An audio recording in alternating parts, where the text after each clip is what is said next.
I eat toast on the podcast? Is that all right? I'm keeping it real. Is Jesus on that toast? That's the important Yeah, part. that's great. Making cult recovery sexy. You have 12 hours left to buy this rug.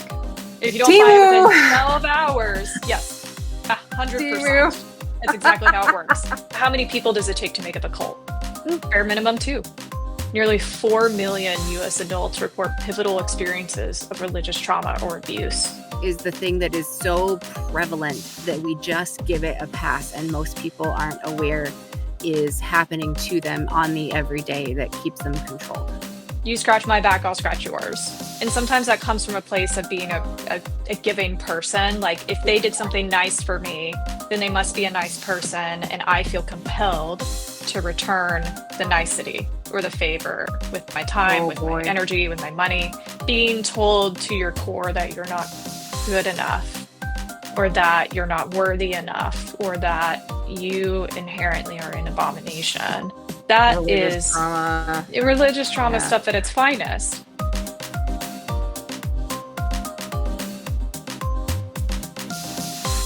Welcome back to the Apostate Sisters, where we highlight those who are working to help people coming out of high control groups. I'm Patty, and I make this channel with my sister Nancy. If you've been with us for a while, you'll know that we introduced Ashlen Hilliard, a cult intervention specialist. We discussed her consulting practice, People Leave Cults, and the cult exit consulting that she does. Today, Ashlin returns with an even bigger megaphone. She's putting on a national stage production called The Psychology of Cults, a live event. Beginning this fall, she'll be crisscrossing the U.S. to tell her audiences how cults form, why people join, and what it really takes to break free. Ashlin is weaving survivor stories, multimedia, and an unscripted audience Q&A portion into a gripping night of education and empowerment. Let's meet Ashlin.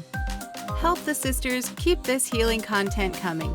Like, subscribe, and comment. Drop some dollars, or support us by becoming a channel member or patron for extra perks.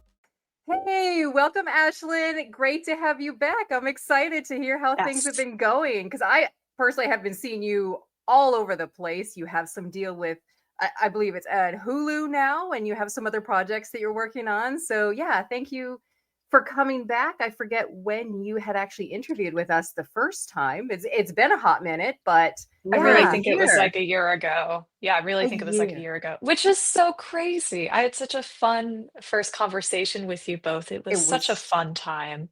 I don't normally have that much fun during podcast interviews, but I had such a fun time with you guys last time. Yeah. We tried to make people feel welcome here, and we knew that you were one of the people that we definitely wanted an update from. So yeah, wherever you want to kick off here, maybe if someone hasn't seen our previous interview with you and they don't want to go check it yet, you can tell everyone, just kind of give them an introduction of who you are, what you do, and then we can get into some of the updates of what's been going on. Yeah. Perfect. Okay. Thanks again for having me. My name is Ashlen Hilliard. I have an organization. It's my consulting practice called People Leave Cults. And I actively work with survivors who have left cultic groups or relationships by providing psychoeducation, resources, and community support. And I also work with families who come to me who have maybe a loved one involved in a high control group or relationship. And I work alongside a specialized team consisting of other consultants and also therapeutic providers and sometimes legal folks if need be. We really do like a customized situation just depending on the case we're working on. And just walk with families through the ebbs and flows and ups and downs of having a loved one involved in a cult and provide strategy and education to them as to how to handle it, how to navigate it, what we can do, what we can't do. And I've been doing People Leave Cults now full time for 3 years. And prior to that, I worked for the International Cultic Studies Association, ICSA, one of the longest standing nonprofits in the field. And I was running events and workshops for families and survivors and mental health professionals all across the US. And prior to that, I like how I'm going reverse order. I was a case manager in the state of Utah working with Yep. survivors fleeing polygamous groups all across the Western US. That was an incredible story that you brought to our attention. I was a little confused on your title at first, my cult intervention specialist. What does that I entail? don't think Is that people even a knows what it means. thing? Yeah, yeah. Right. And you literally were out there sort of working undercover to help these young women that fell under this. And I forget the name of this gang within the Mormon church that you Oh had yeah, the talked about. Kingstons, the It Kingston really clan. Oh, stood Yeah, yeah. out. Like, that's very dangerous what you do. It's it incredible. was. Yeah, it Mhm. was it was probably the most dangerous period of my life because the men were really unhappy that I was aiding their wives leave.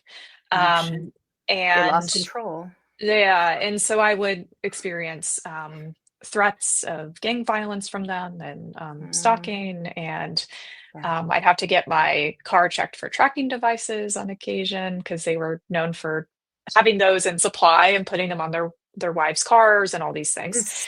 Disgusting. It was pretty awful. By any chance, have you come across the work of Jasper Hoffman? Oh, No, yeah. Okay. no. She was a Mennonite, and so she Oh, does similar work to expose and get out Amish and Mennonite girls yeah, and women. Yeah. yeah. You That might sounds amazing. really benefit from connecting with Jasper because she essentially is just doing what you do. But yeah, from the Mennonite slash like Amish Mm-hmm.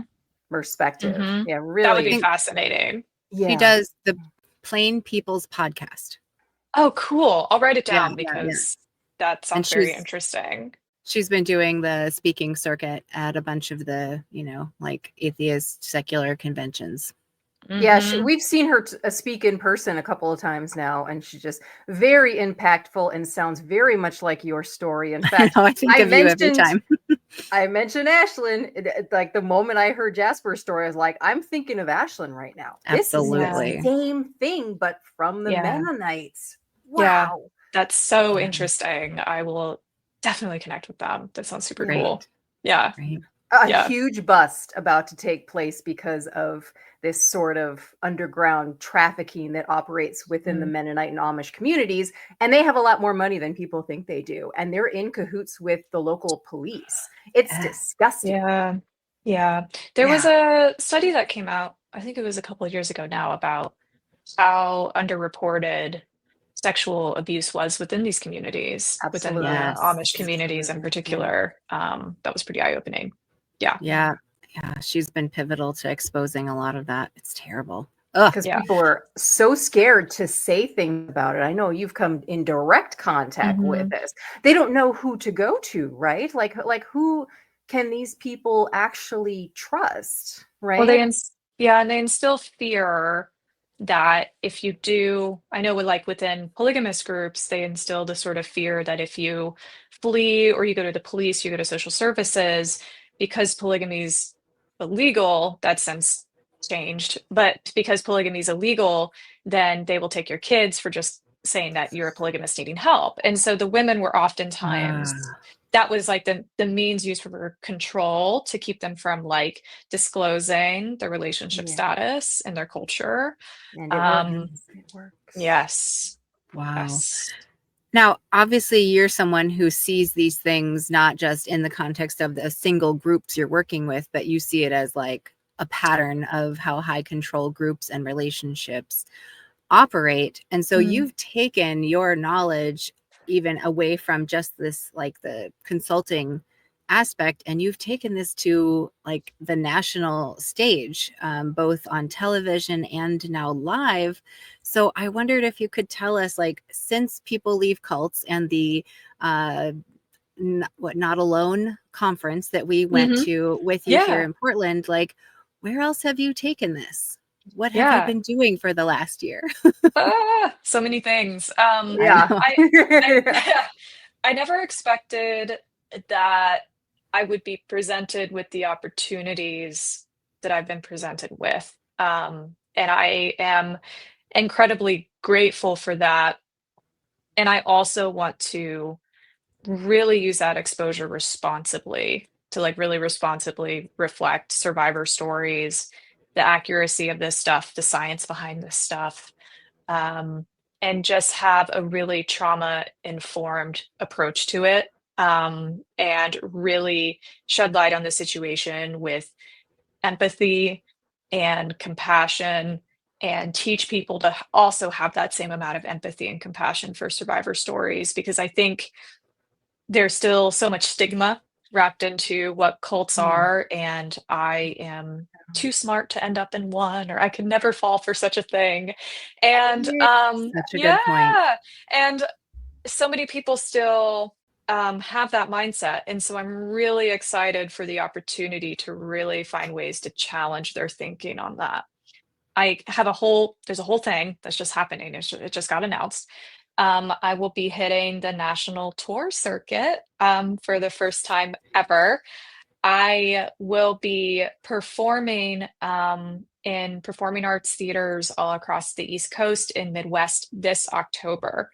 And the show is called The Psychology of Cults, and it's a live show. It's similar to a TED Talk. It will be me on stage, but I'd say less maybe academic, more interactive and educational with some multimedia. And I am so excited to basically do psychoeducation on a huge scale in cities that, some are in really conservative places, some are in more liberal places. And I'm excited for the diversity of people, their past experiences, their culture that they're going to bring to it. And I'm really excited. It's kind of like a massive educational intervention of sorts with the audience about cults and how they work. And really grateful for the opportunity. And yeah, I was approached by Right Angle Entertainment. They are a touring show company. And they started doing this thing about a year ago with expert touring shows. And they approached me early this year, and they're like, we're looking into doing the Psychology of Cults tour. What do you think about it? Are you interested? Tell us about it. And so I had a few interviews with the company, and they were like, we want you to do this thing, which is really cool because I'm a really weird cat. And I love that they wanted me to do this thing. Is it only you, or is it like you and a small cast doing this from different It's just you? It's only me. Okay. I love only this. Me. It's me, but I'm traveling I have a director. His name is TJ Daw. He's great. And I will have like an audiovisual person who will be it'll be the three of us traveling together. But yes, it will be me on stage and me only. So yeah. I just have to say, I am in awe of your strength, Ashlyn. It seems like you have always been that person, just what's right, what needs to be done, and you stand up there on your own. You do not need validation of any kind to get done what needs to be done. Well, thank you. Wow. No, thank you. Yes. Inspiring. And I appreciate you. Yeah, I want to be just like a good person working in cult recovery. Like I really don't care for oh my gosh, I've been locking down my social media profiles because, we're getting ready for this tour. Like that sort of attention I don't want or crave. I just want to be a good person in the field. I want to use my experience of working with and speaking to hundreds and hundreds of cult survivors over the past 7 years and just communicate, their stories and this information in a way that people can get and understand. And I'm just really grateful for the opportunity that they thought that I wasn't too strange to do a circuit tour like this. I think makes it interesting. Ashlyn, I think your work speaks for itself. So the fact that they approached you, I don't think should come as a shocker. I hope you're taking the time for yourself to sit down and realize how many lives you've actually changed for the better. Truly. You just resources alone that you give, and giving someone a listening ear, it is you're there. already Yeah. there, but Mhm. you take it so many steps further. Thank Well, you. and when you Thanks. take your weird self onto sorry, saying it because you said it, No, whatever. it's I true. like Yeah. weird. Weird No, is the it's best very, ever. I'm a Weird is very strange good. cat to do this tour, but I'm really excited. But Yes. that's what's gonna make people be like, oh, something different about this person, right? So Mhm. like when you're doing this and you're walking people through this, there's Q&A, there's multimedia, it's like an immersive experience for people. What sort of emotions or knowledge do you hope people will walk out of the theater with, and what do you want people to do with it? Mhm. Awesome question. One of the best things that I can hope for is that people take aspects of the show and use it to reflect upon their own lives and maybe ways that they have been touched by manipulation or coercive control. Maybe they've never been involved in a cult-like environment as they would see it, but really just understand that these dynamics touch everyone. Mm, And walking away with that sort of understanding, education, self-awareness, and reflection, that's sort of the work that I think drive societal change, is understanding that it's not just happening to these people who I've never met. This stuff has happened to me too. And that can shift people's mm, response to, okay, how can we actually help cult survivors? Can we lessen the stigma around this language? Can we, create more mainstream resources and funding? Like there's no grants that Mm, exist for this stuff. That's why I'm structured no. as an LLC, Right. instead of a nonprofit. Well, it's still sort of stigma just to kind of talk about religious trauma in general. Mhm. I feel like this should be college studies. Like what sort of traumas did you get from your Yeah. religion? And it's not out there, and Yeah. we have a long way to go. We have a Um, are long way to go. are you still mhm. involved with the SAFE conference then? I forget if you mentioned that. Yes, yes, I've still been volunteering. I run a local free meetup for survivors of Yeah, spiritual abuse and cultic groups out here in Portland. great. And we meet like once a month, either for an informal gathering or for our actual like educational meetups. Yeah. And I presented at one this year on Darvo, which is a very common tactic used by abusers in coercive controlling relationships.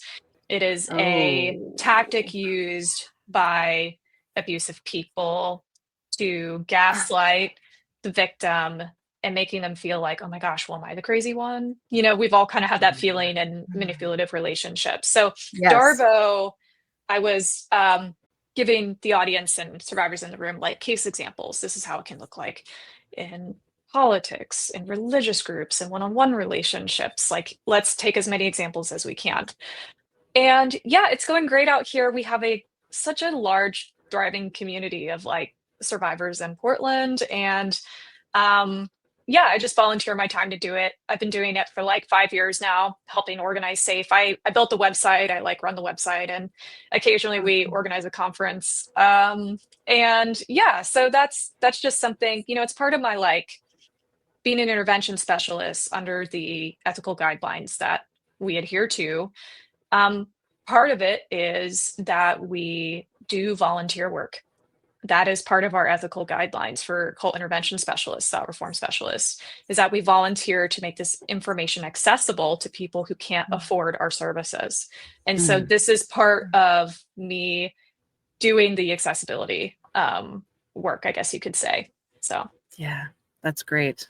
That is how I feel about our channel as well. yeah. That is Yeah. the for anyone piece of what we do. Hmm. Yeah, that's Just a awesome. little Absolutely. contribution that we can make to make Yeah. change. Yes. I mean, Yeah. if we're going to recognize we live in a financial economic system that isn't fair, that Hmm. keeps people out, Use people down. that's Yeah. that's the least we can do is see what we can do in that system to make things more accessible and to level the playing field in whatever small way we personally can. So I applaud Right. that so much.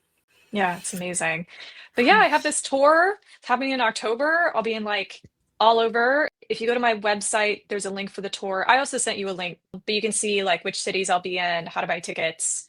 Yeah, that's a little bit about it. And if you can't Mhm. attend, but maybe want to pay for a survivor or someone you know in that Oh, city to go, that yeah. would be a really cool contribution to help someone attend.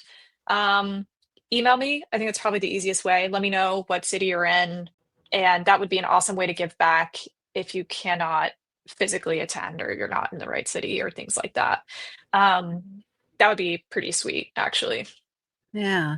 So now you feature, or you're going to be featuring some survivor stories in this live show, right?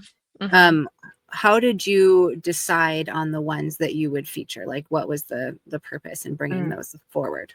I decided to pull really, I guess, like mainstream examples because I wanted, you know, survivors telling their stories can be such a sensitive thing. Yeah. And I decided to highlight clips from very specific documentaries that I felt were really impactful that I've seen over the oh, years of survivors or maybe parents reflecting on their experience in the group.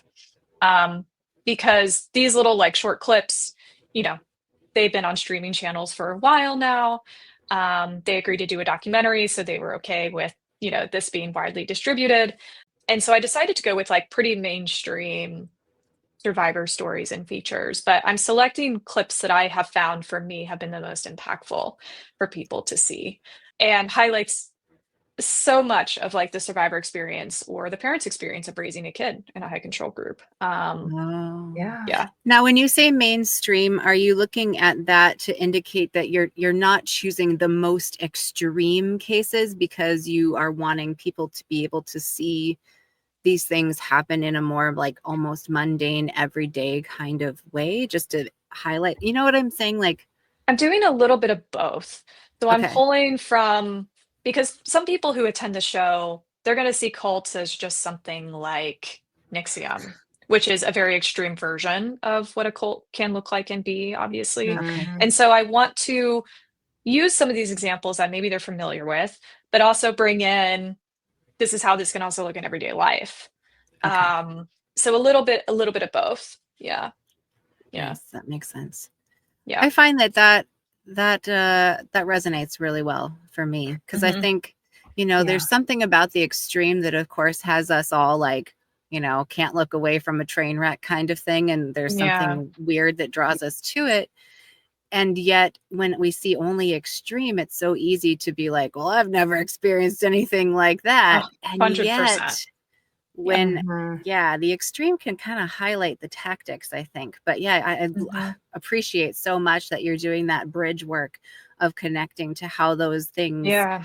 exist even just in the culture Yeah. in a We're going to lot of talk about cases. a lot of different examples, Okay. business groups, business cults, Oh, one-on-one relationships, abusive family systems, um, Ah, you know, that uh, is that's the all starting point, kinds. Yeah. isn't it? A So it's lot much of more than people just religious. Yeah. oh, oh, yeah. good. Yeah. Religious may be like an extreme version of it, but yeah, Hmm. this is integrated into our society. It's saturated, Yeah. and we're so used to just kind of being controlled and manipulated by other people.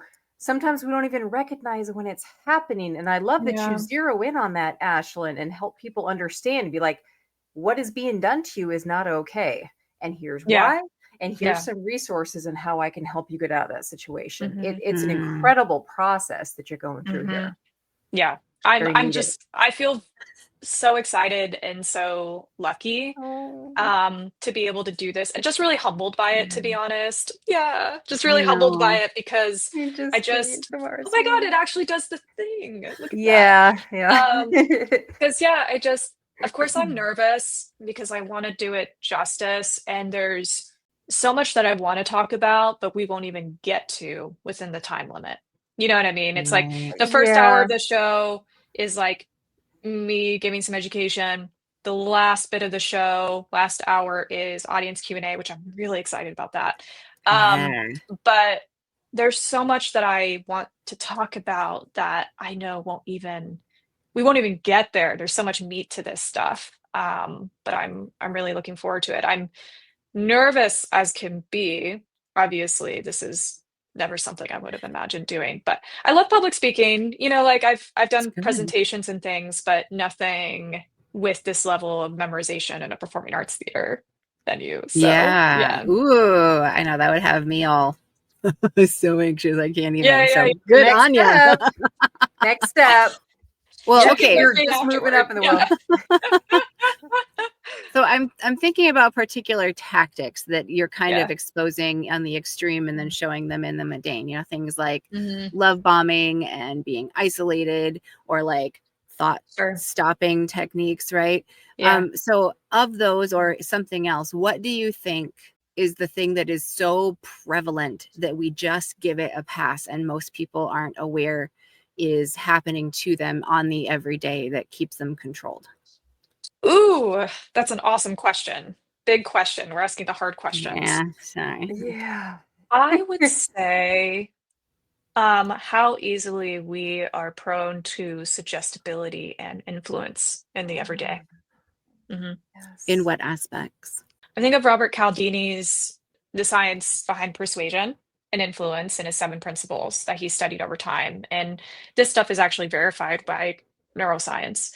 How we succumb to being impressionable, basically, by ideas or by people, and how easy it is for us to be influenced into something.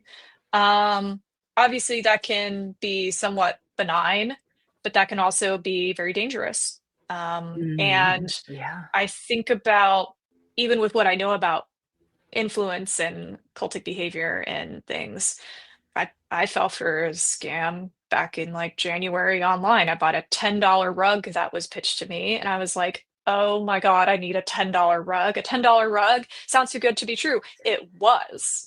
Oh. It was an exact duplicate of a website of Ruggable, but exact duplicate.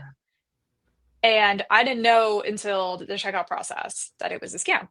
So we all like fall for things, right? And I think with suggestibility and influence, it doesn't take much for ideas to be pitched and for it to really, oh my gosh, maybe they're right, or maybe I should look into this more, or like maybe I should give more, maybe I should do more.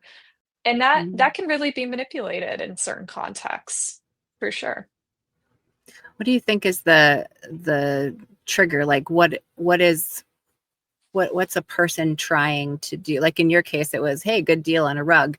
But like, what are the emotional strings that are most easily pulled in us? I think they're great question. I think when I think about, influence and persuasion, I think about reciprocity. The theory, you scratch my back, I'll scratch yours. And sometimes that comes from a place of being a giving person. Like if they did something nice for me, then they must be a nice person, and I feel compelled to return the nicety or the favor with my time, with my energy, with my money. So reciprocity, scarcity as well. Scarcity got me with the rug thing. You have 12 hours left to buy this rug. If you don't buy it within 12 hours, yes, 100%. That's exactly how it works. And if you don't buy it within this time frame, you can't at all. So the principle of scarcity, something scarce, they can play with the value of it. Your brain's like, oh my God, I have to get on that right now immediately, or else I'm never going to have happiness in this world, so scarcity, limited time offers, which can extend beyond sales, can also be applied to like hidden knowledge by groups. So that, we see this in marketing and sales. We also see this in how groups pitch ideas and how they attract new members and keep them in the system. That's incredible, because our cult leader, of the Worldwide Church of God, Herbert W. Armstrong, was our cult leader. He was a fucking marketing mogul. Like he knew how to sell ideas to people. Like that's so there it is. Simple. There it is. That's incredible. That's a great, how that works. That's a great like transfers over. Yeah, that's an amazing example.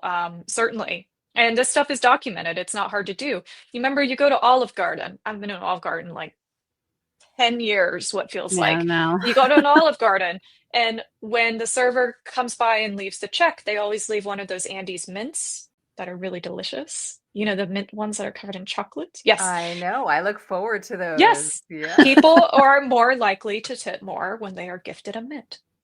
There's been studies done on this.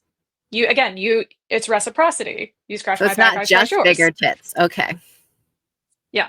And so human beings are so predictable. I mean, we are. We're just I know. animals. We're out here trying our Yeah. best. We're like fascinated by so many things, and I think a lot of it comes out of like us just trying to be good, you know? Right. Yes. And I Yeah. think that Trying. desire to be good can be manipulated by people who don't have a desire to be good, who are maybe like just built differently. Can we go deeper on the good? Because I always go to Sure. safety. Like, to me, I think if I'm desiring to be good, it's because I have learned somewhere along the way that A being good would makes you keep feel me safe. yeah. That's a great example. I think And it it makes can be me different for everyone. Yeah. Mhm. like if someone's an a-hole and that's how they move through the world and they don't give a crap about being good, to me, it's like, isn't that also being safe because they think they're powerful enough to maintain their safety that way? Ooh. Question mark, question mark. Ooh, deep question. It could be their desire to be quote unquote good is to achieve power, money, influence. May not be safety for them because they may inherently feel untouchable. It just depends on the Yeah. person and their psychopathology. It's very interesting. Sometimes just even saying a sentence is some impactful statement that you think is just routine for you. You know, you're used to this. There might be that person over there Yes. that needs to hear it. And the moment they do, they could legit get themselves out of a fucking dangerous situation, not realizing that's what they needed to hear. And that is what you provide for Yeah. people, Ashlyn. Oh, thanks. I feel Yeah. absolutely proud of that. Well, and the more ways these true things are said into the world, I think is so important because, you know, we've got so much conditioning around the ways we were taught all these things, like the phrases that trigger either like a shutdown or whatever, you know. And so to hear you and to hear other voices in this space have their own way of saying it, like that's going to connect for some people, no matter what, you know.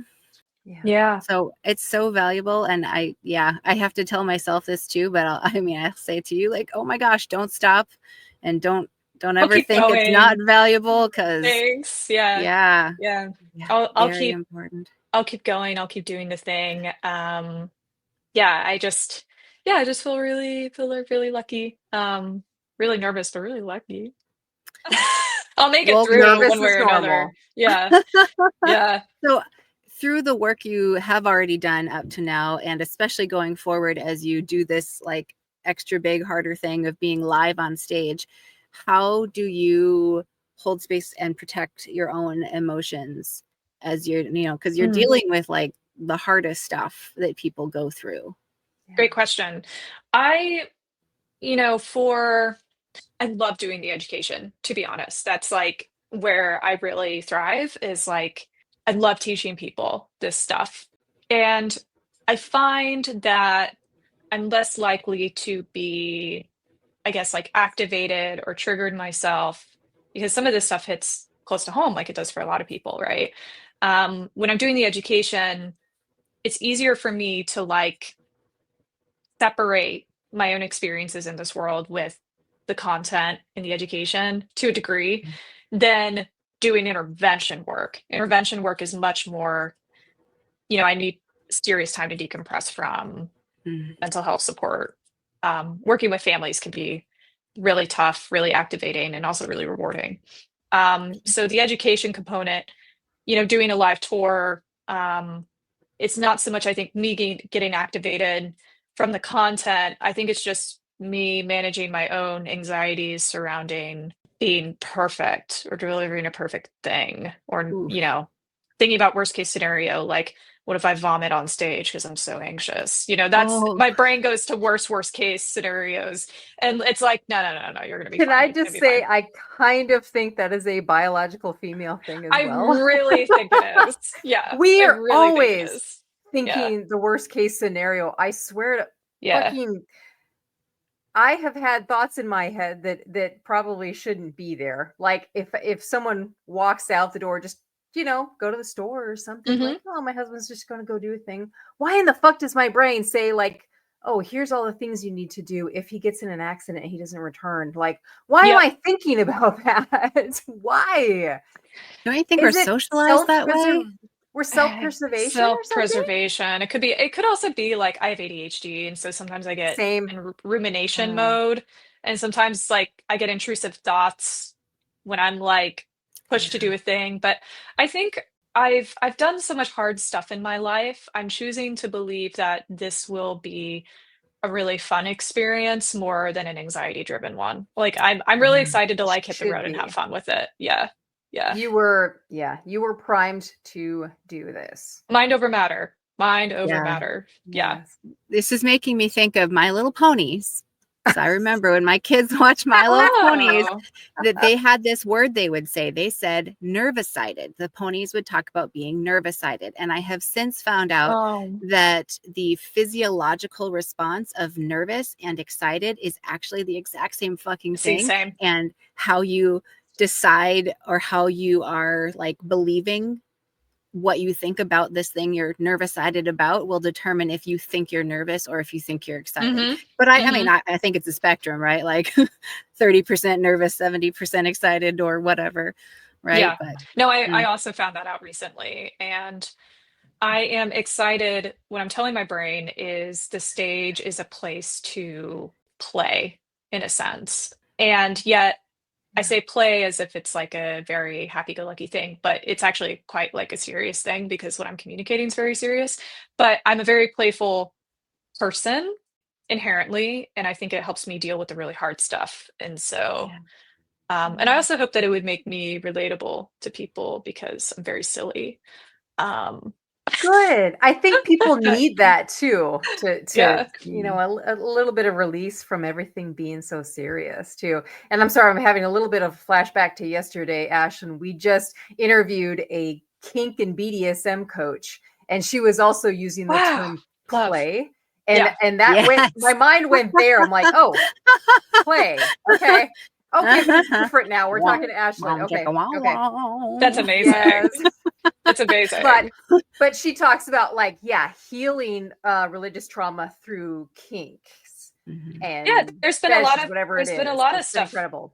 Yes, I love that. There's been a lot of interesting conversations surrounding that. Yeah.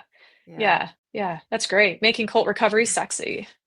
Yeah. Well, that's I'm saying. So you connect the cultic group dynamics and you equate that to a personal, like an interpersonal relationship, which, thank you, Nancy, play.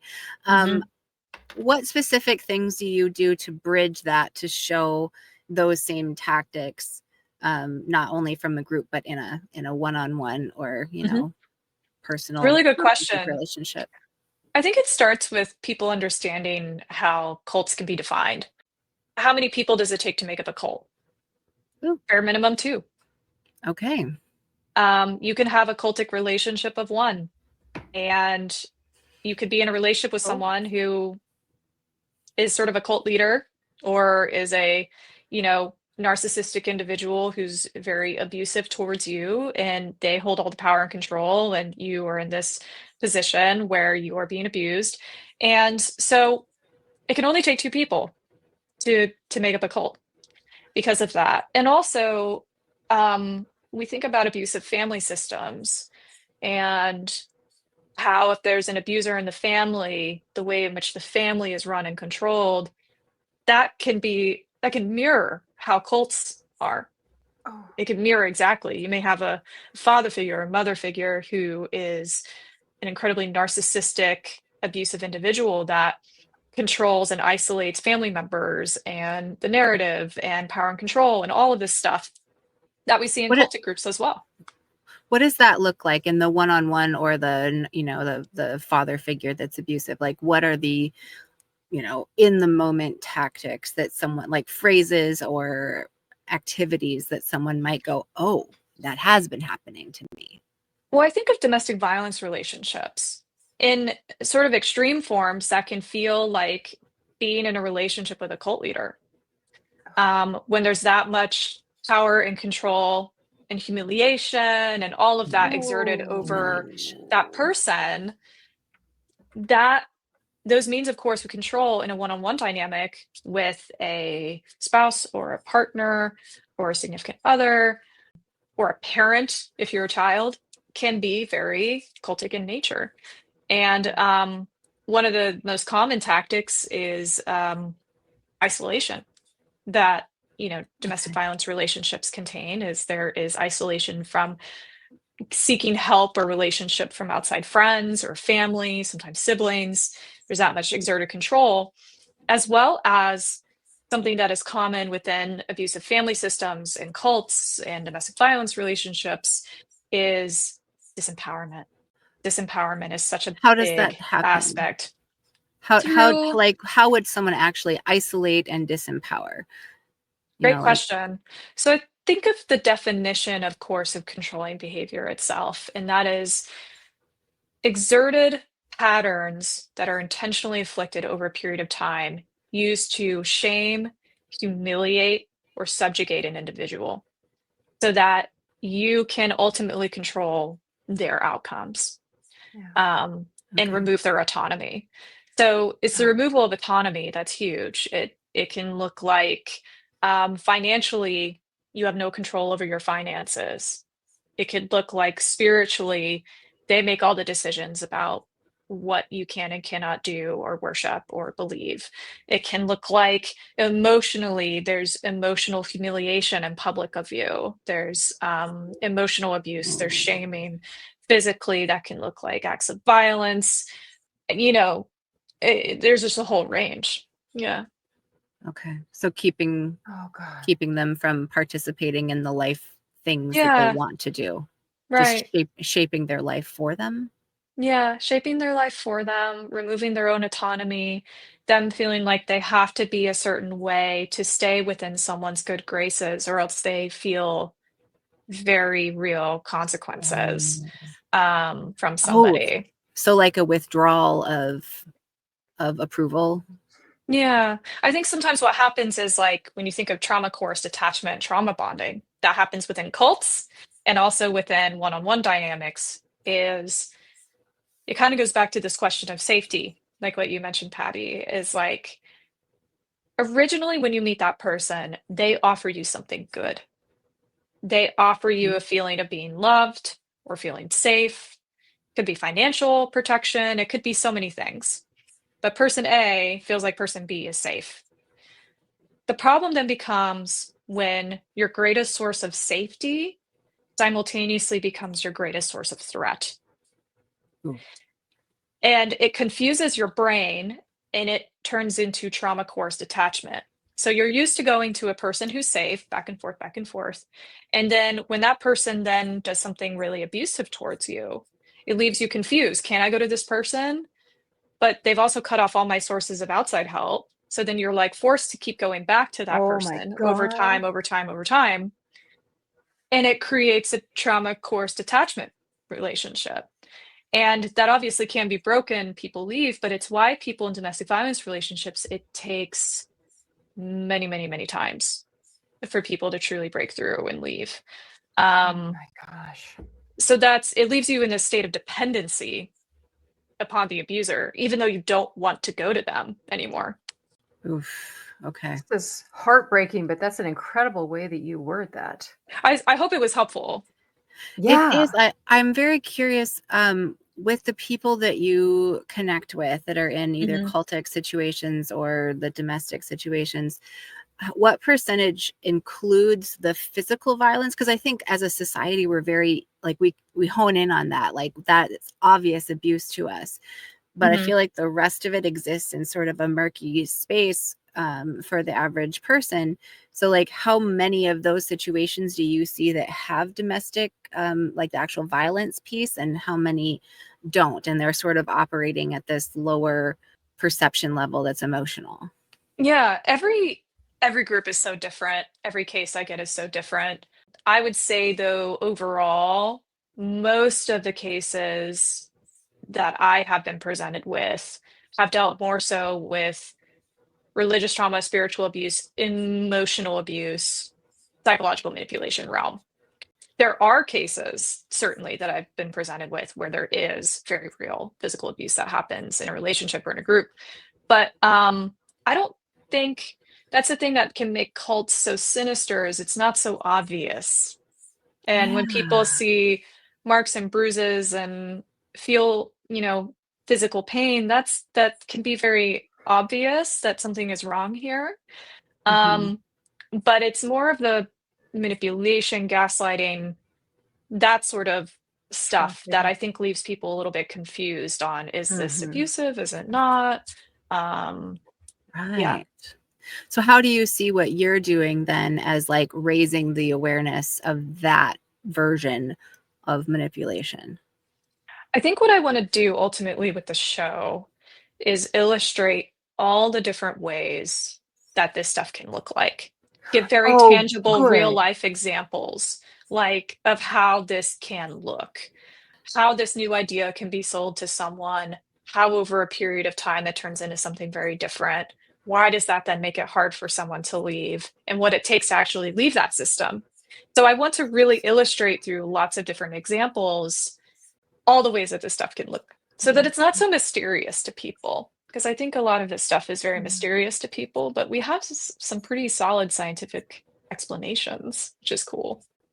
So I have this sense that when it comes to the emotional side of things, people feel like they're being extra if they hone in on that because there's not abuse happening, not abuse Mm. happening.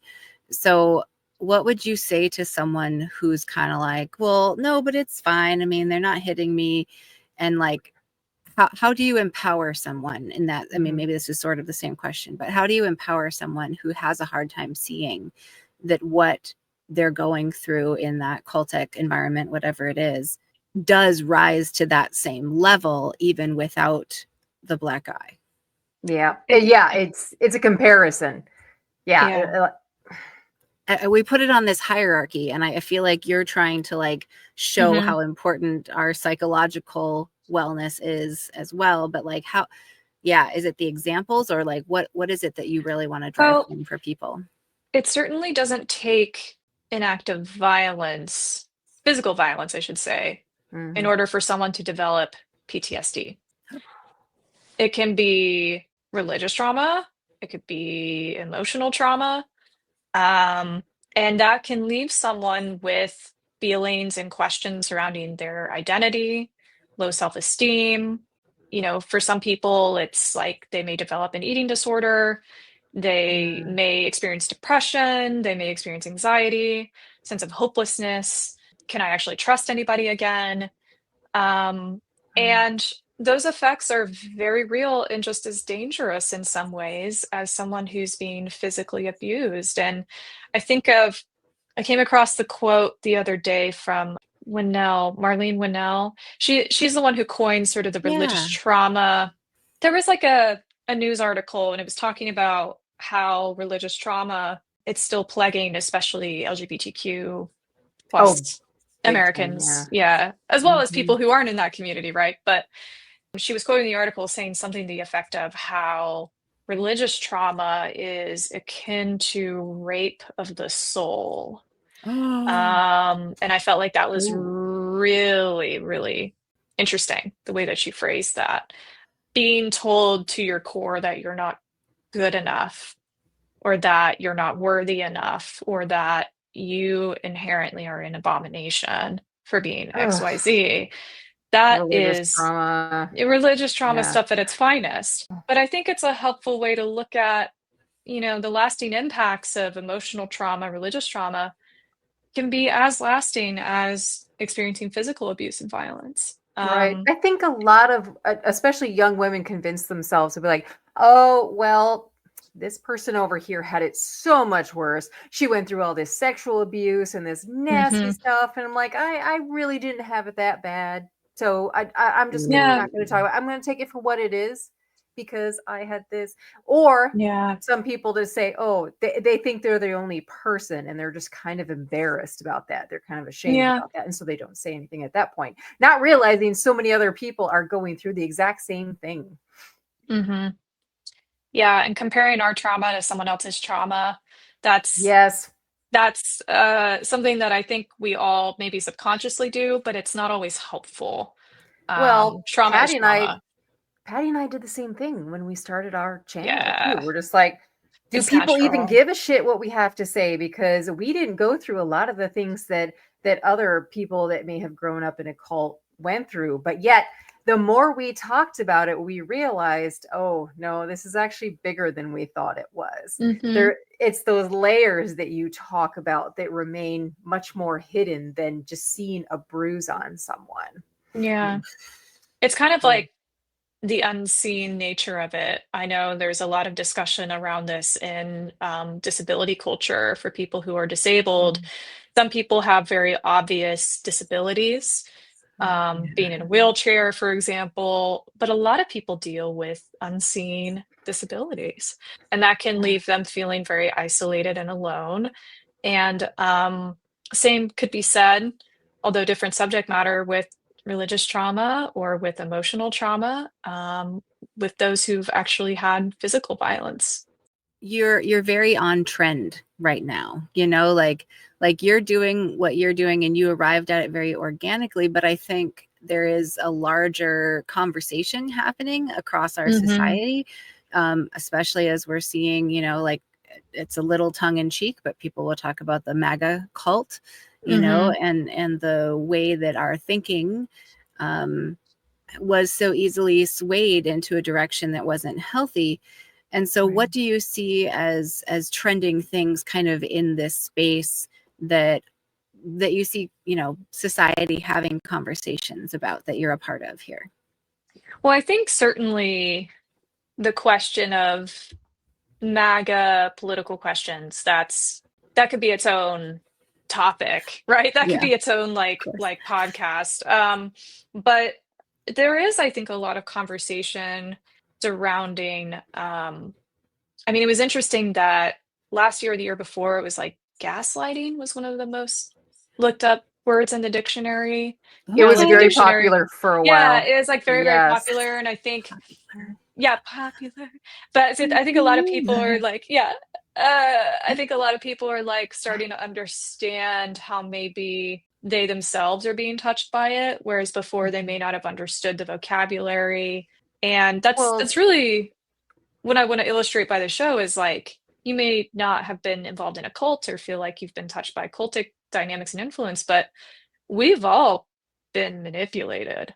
We've all experienced, coercive control in some way in our lifetime. And I think there's a statistic, because I'm looking at statistics that I'm going to be using for the show, but it was like nearly 4 million US adults report pivotal experiences of religious trauma or abuse. wow. 4 million. And there's probably more because I know. research isn't perfect and who knows the sample size of that study. Pretty significant. And people are really coming to terms with stuff that's going on right now. And I think our current political landscape certainly adds a interesting flavor where we have a lot of nationalism, fascism, and there's a lot of Fine, you can say it. of stuff. You can say Yeah, there's a it. lot of stuff going on, and in this country alone, there's over 1,000 different documented hate groups in the U.S. Oh and my gosh. in 2024, all extremist-related murders in the U.S. were linked to far-right extremism. And Oh my gosh. so there's even a conversation to be had. I mean, why do people commit acts of violence? We can talk about that by using case studies from people who've been involved in cults. How do Oof. people involved in cults, get to a place where they will do anything for the cult? Will they will do anything for the group to keep it going? Ooh. And that is Very directly transferable to people in violent political ideologies. It just doesn't start with them. It usually there's this grooming process, right? And that Mhm. to It's get the them to a place of results. committing extremism. Yeah. And the same could be said for people in cults. We both had the thought that talking Hmm. about, cultic coercion, the Rajneeshis, which was a cult Yes. here in Oregon. So the Mm. person in there I was thinking about, I know you mentioned Sheila. but I was thinking about another woman whose name I don't remember, but she was, just a very, very dedicated person to the cause. Yeah. And I think really did want good things, but somehow through the course of working with that group, she was persuaded to not only, put poison in water so that in the water supply Right. so that they could like win an Right. election. She like Right. went into some event like guns blazing Right. because she'd been convinced she needed to do this violent act. Yes. And as I recall, her prison sentence was quite different than many other people because her legal team was able to make a strong enough case for how the coercion had absolutely twisted Mhm. her sense of morality to do these things, these That's heinous very interesting. things. Yeah, but That's very you had interesting. something. Yeah, you thought Well, I about was just, Sheila too, well, right? yeah, I was just thinking how when people were first introduced to Sheila or the Bhagwan or the community, it wasn't because they were like, the bait and switch wasn't, hey, we're going to go poison the salad bar in the Dalles. That's right. Who's in? That's not the introduction into how people end up on the path to doing things that they never imagined that they would want to do or were capable of doing. And the introduction can oftentimes be we're trying to make the world a better place, or we're a drug-free commune, and we're doing yoga. Come join us. It could be so many things that introduces someone to thinking that this is a good idea. There's safety here. There's joy here. And the Mm. same can be said with violent extremism. It could be through the initial introduction into the group can be, hey, we got your back. Like, we're a group of people. We see you, we get you, we have your back. You can find community here.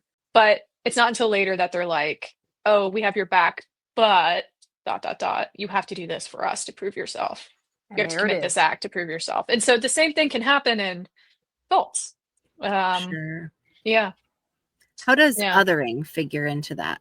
Like if you're convinced you're doing something good or that you want good for the world, there's that, us versus them, the Mhm. othering of various groups.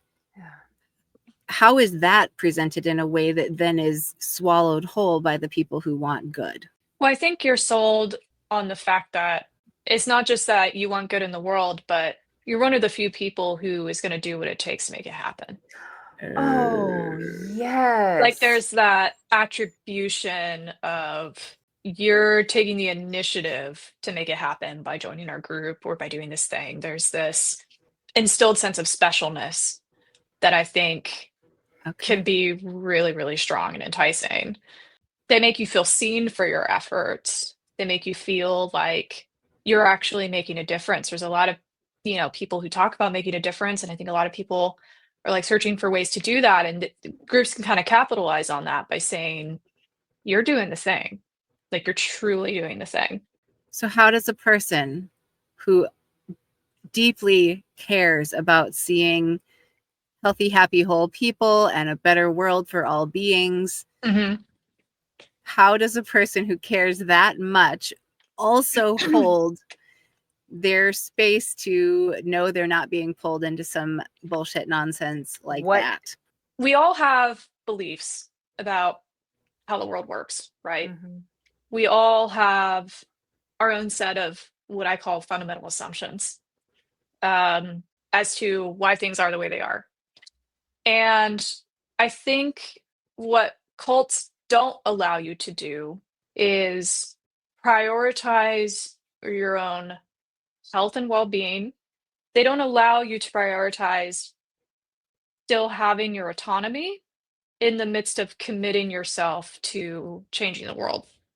It's like you can do one, but you can't do both. Within cults, it's you have to give everything that you are. You may suffer for the cause, and they see that as a positive thing. You may get really tired, and they see that as a positive thing. Glory of Um, God. yeah. And I think a healthier, and I'm just saying healthier on the basis of healthier mental health and being able to function within society, is giving to causes and interacting with groups that you feel strongly about. And I think that's really cool. And that's what makes us human and what makes us want to get back. But understanding when there is an exertion on pressure on you to essentially leave yourself behind and give everything you are to the cause. Like in order for you to function healthily, you need to be able to say, you know what, I need to take a break from this cause. I need to like spend my money elsewhere, or I am having a stressful month and I'm not going to come to any meetings. There needs to not be a penalty for that. Like you need to be able to prioritize taking care of yourself and you not be made to feel like you aren't giving enough or you aren't doing enough.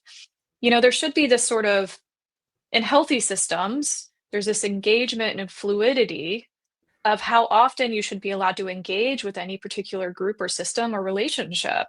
I mean, we all have friends who maybe we haven't talked to in 6 months, but they might never make you feel bad about it. You text them when you remember. Yep.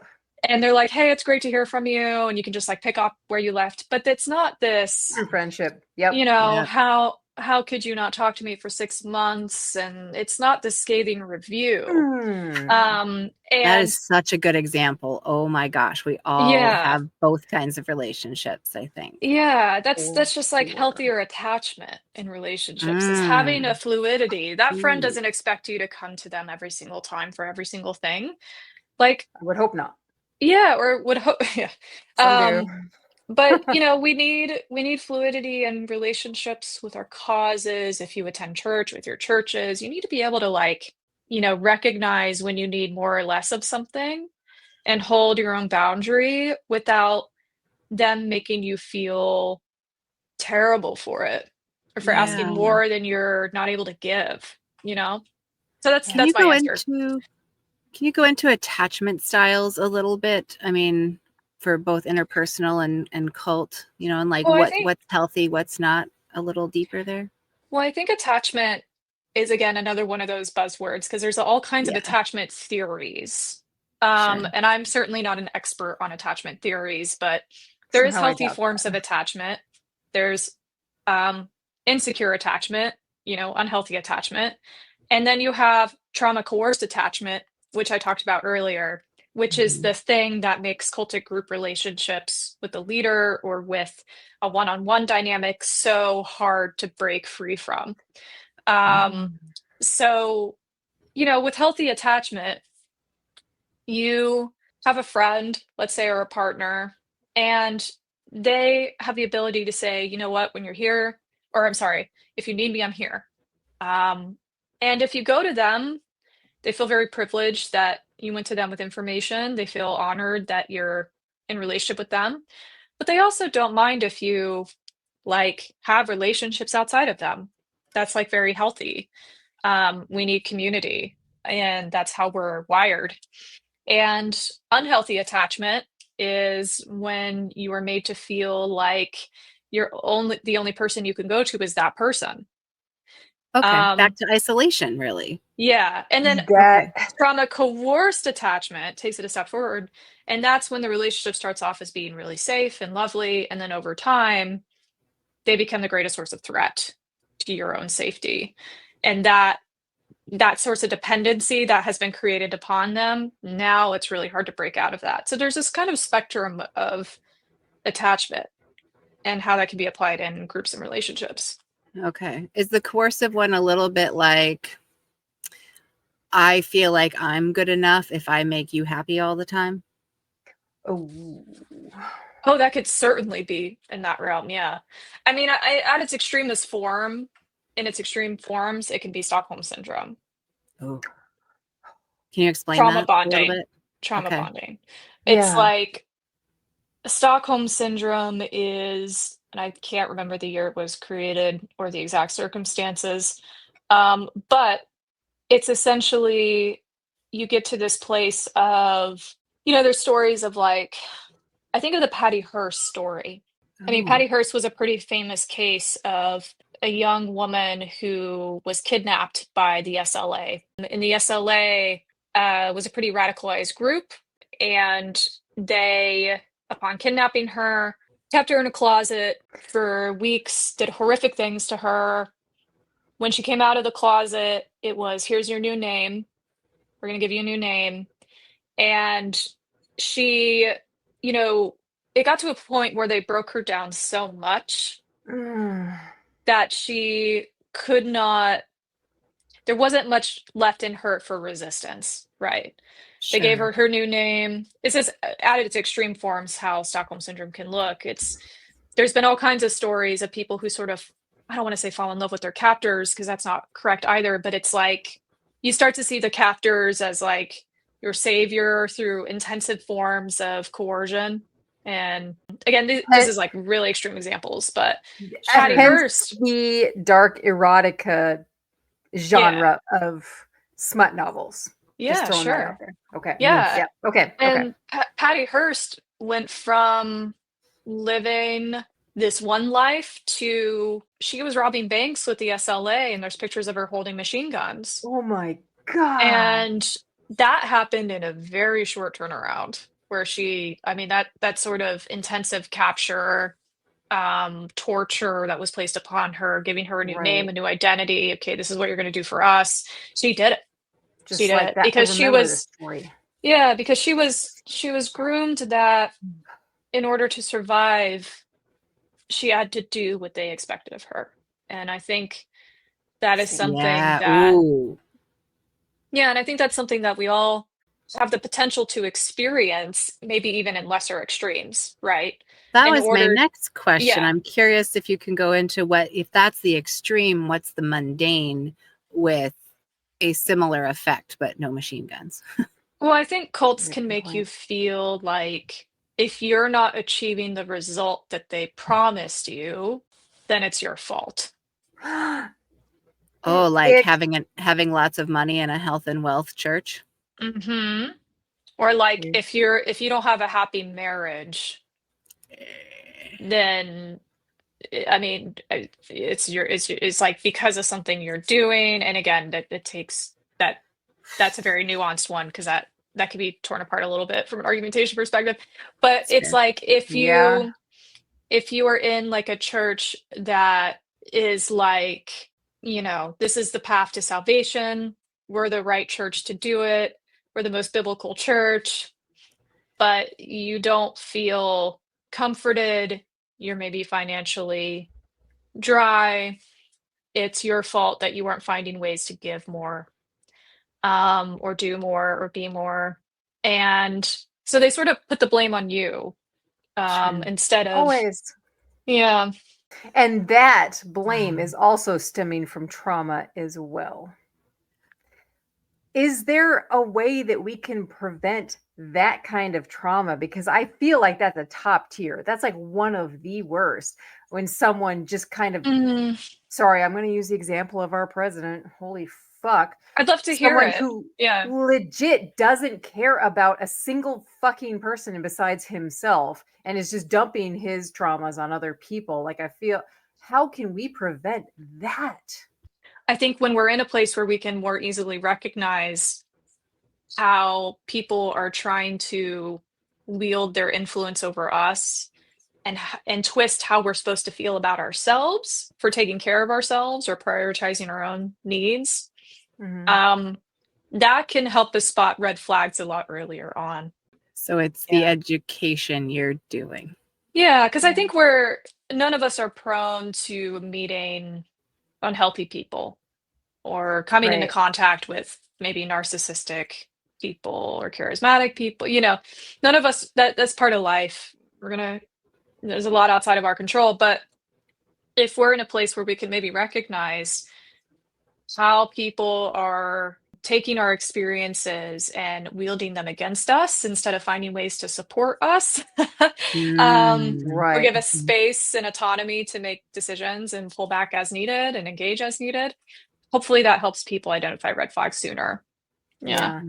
And I appreciate the fact that, you're helping those people recognize, you're like, oh, here's what this person's doing over here. But I want to focus on what makes a person like that, like our current president. What has happened in that person's life. Again, that's the human side of me. I'm such a humanist that like, Yeah.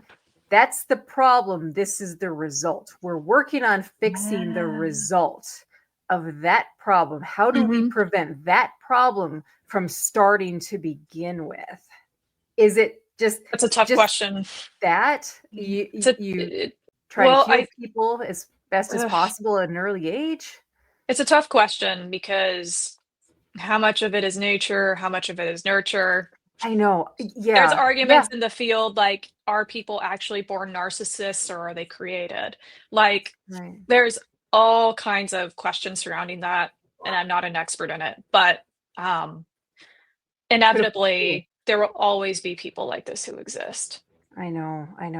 No matter the cause, it's horrific, but there will always be people who exist to take advantage of others and not take accountability and who don't care about harming people. It's unfortunate. But I suppose this is what you're doing, healing these traumas so that you're a cycle breaker and ensuring that it doesn't continue on to the next generation, creating pieces of shit like we see today that continue to harm people. Stopping it dead in its tracks. That's what you're doing. I'm really trying to work in the prevention field with like this education. Education is so much of the prevention work. Therapy is the really good, let's work through healing traumas work. And I'm really grateful for my therapist friends. And I love working in sort of my lane of like the education, prevention, and advocacy stuff.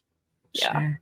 It has me in mind all of a sudden on the like full society level of our proclivities toward the pull yourself up by the bootstraps thing, because I think it's so insidious that can stop us from honestly examining what the messaging is in our society and like how things are made to be our fault instead of like, oh, hey, this is a problem kind of everywhere. What can we all do together to work on it? So again, I just see so much value in what you're bringing up here, because to identify these ways that people are wrecked by coercive systems is so valuable in breaking those chains. Yeah. Thank you. And I just wanted to add too, it's really incredible, really beautiful being able to see you somehow, I think, able to disassociate yourself from, the emotional aspect of all of this. And I look at you and I just see facts. Here are the facts. This is what we need to do, because the rest of us feel like we are losing our shit. We're getting emotional. We can't handle what's going on. And you're just like, no, here's what's going on. You're clear, you're concise, and you do not let your own emotions get in the way. Thank you. Despite what might be going on in here, it shows. Well, I have a lot of stuff going on in here. I'm sure you do. It's and I definitely still get emotional by it. I've done crisis intervention for 7 years. Oh, God. And, being presented with people, families who I radically disagree with, who maybe are offensive, who, I've been presented with survivors who've experienced such levels of trauma that I feel like I could never repeat to anybody because it's just so horrific to even say. And I think over the years, having a good therapist is really important. Over the years, I have just had a lot of practice with it. And, some cases obviously affect you a lot more than others. And when I do work with difficult family systems, as a queer person, sometimes the families I work with are very not, queer safe, queer friendly. I have to just put that aside because it's not about me. It's about helping their loved one. Yeah. And so I have to find ways to just feel my feelings, see them as valid, vent about it in my own time, but put it aside, sit with people who have very opposing worldviews and figure out a path forward. Yeah, but I think at least it takes practice.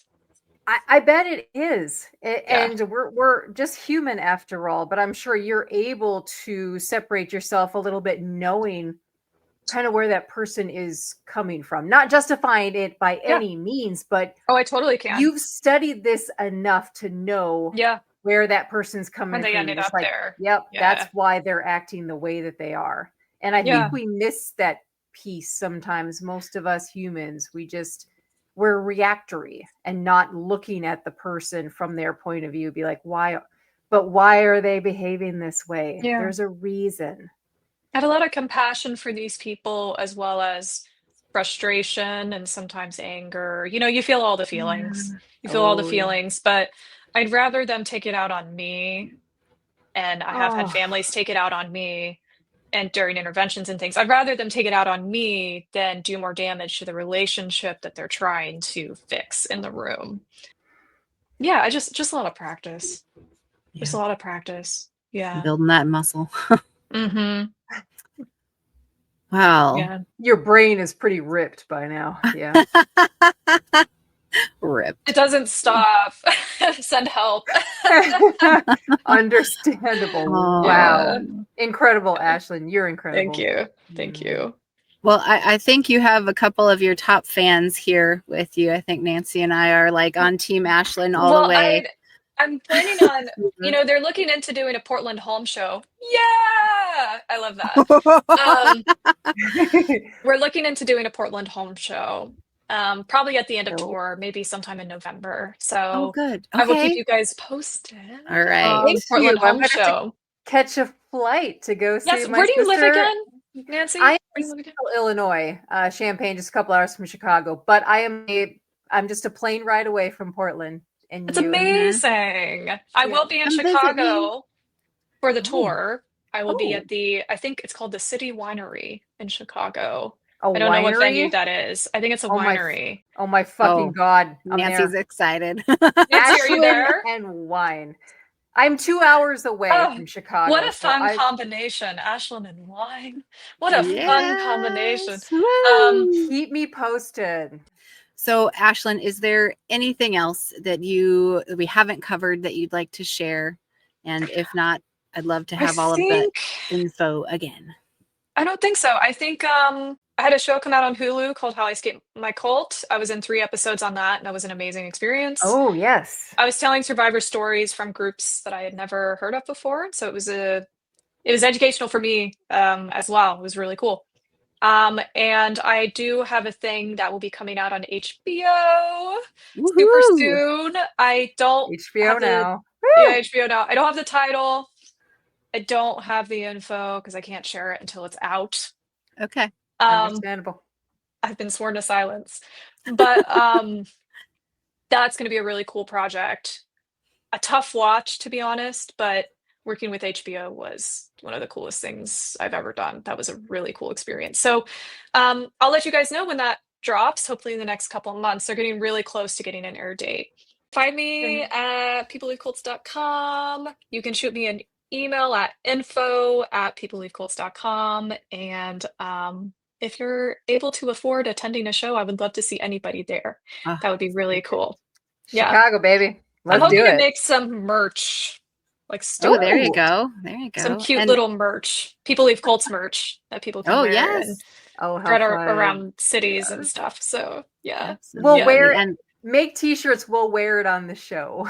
There you go. That'd be sick. I absolutely That'd be sweet. Yeah. That'd be super sweet. Yeah, would love that. Well, it was lovely. Thank you for having me on again. You guys are always so nice to talk to. It's so sweet to talk to you both. And let's do this. Let's not wait another year before we do this again. Yes, I agree. And you are incredible. Thank you.